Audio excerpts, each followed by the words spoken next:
Amay buntag guys. Pagka karon guys, nagsuro-suro ko sa baybayon. Kagagbi de guys, dako ang dagat o ang among baybayon hugaw kayo tan-awon. Tungod kay duol mami sa suba guys. So di kalikayan jud na ang mga sagbot gikan sa ibabaw sa suba. Mobanlas yun diri sa among baybay. Taob lagi maupod nga musaka pod ang mga buling diri sa amo ang baybayon. Mo ni baybayon baya guys nga pagahinluan sa mga barangay officials. Kung saan malagi ni nga mga latang dagami man. Huwag jud tay mahimo. Nisuroy ko sa palibot guys. Nakakita kong orchid sa among silingan ani sa luyo nga bayan sa kong balay ni guys.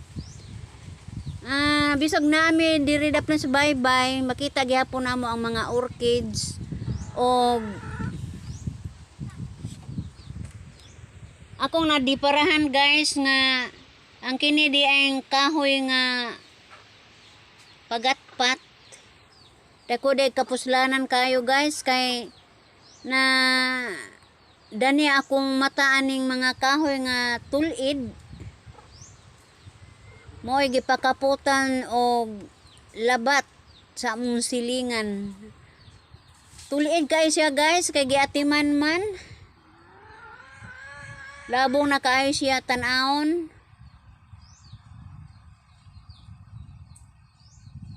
Daghan ni ang gibutang ani guys pero sa pagbagyo murag 3 or 4 rin nakapunuan ang nabuhi. Kani po'y nino. Iya po niyang giabay sa iyahang labat guys kay para muligo niyang labat. Labi na kung iya na ning tauran o alambre. Ligo na kaayo ning maong labat.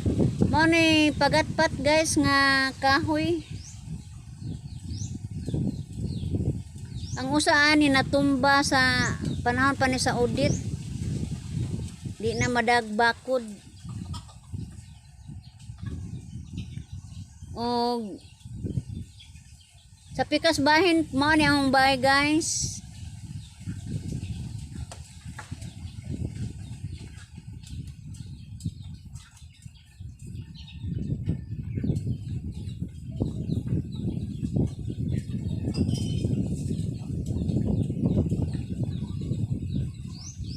Og ang luyo ni ini kanipaan ni lambo ang mga nipa guys sukad nga niabot ang bagyo na nga tumba ang tanan pagbakod nindot na kaitan-awon.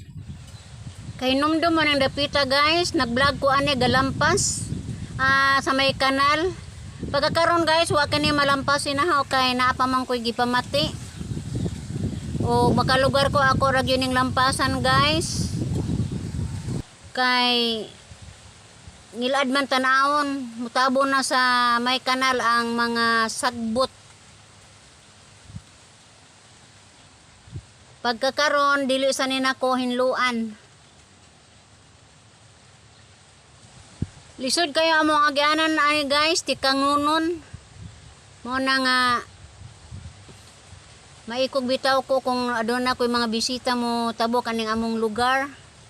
Kay tikangunon ang maong kanal.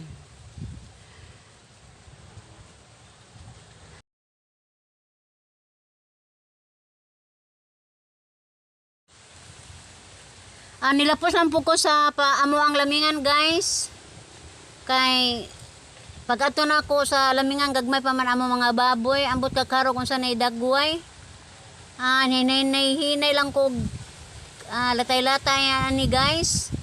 Nindot kay tanawon ang mga nipa labi na kay gihinluan na guys. View na kaayo. Og dagko na kaayo ang mga dahon kung anamon di ay ni siya og hinlo ang pagtubuan ni dagko na di kaayo og mga dahon.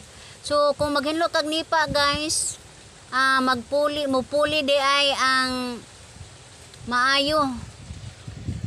Gagmay ang mga punuan kung hinluan na nimo mudag ko na din ni pag-ayo. Mo din ni sekretos mga nipa guys. Kung imo ni siyang atimanon magbawas pud ni siya nimo. Muhatag ni nimo og insaktong abot guys. Daghan na kayo ning mahimo. Kwarta na po ni guys kung magkugi ka. Pero para namo dili sa mi mag-apil-apil aning pagsibit og kanang nipa kay naa mamis mga trabaho. Ang ako lang ani guys nakasud ko ning kanipaan kay mutan-aw lang ko sa amo ang baktin. Wada mga guys og nagbuhi kog baktin wa man tay plano ni pero unsaon mga gitagaan mig baktin sa amo ang anak. Di ato ning ampingan guys. Nakurat ko guys kay dagko-dagko naman di ay.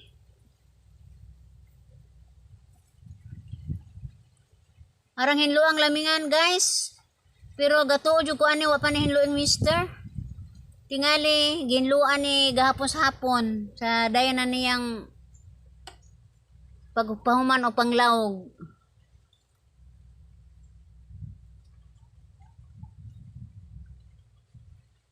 Lingaw kay ko ani guys, mga himos ug lawas purya buyag, buyag lang in taon. Tan-aw lang mo kung do na mo mata. Ay lang mo pamuyag. Nangay sila glawog nako guys, pero wa man ko ikahatag nila. Miuli na lamang pug ko. Kasuot-suot lamang ko ani guys, bisan asa naman ko ani patunong na. Nalipad ko karong buntaga guys, nakita ko sa ako ang mga binuhing baboy. Og ako guys, nagpasalamat sa inyong pagsuporta kanako. Og hangyoon ko kamo guys sa pag-subscribe sa akong mga videos. Kay dako na kini ikatabang sa ako ang mga tumo og tinguha. Kaninyo guys, ako moingon. Bye-bye!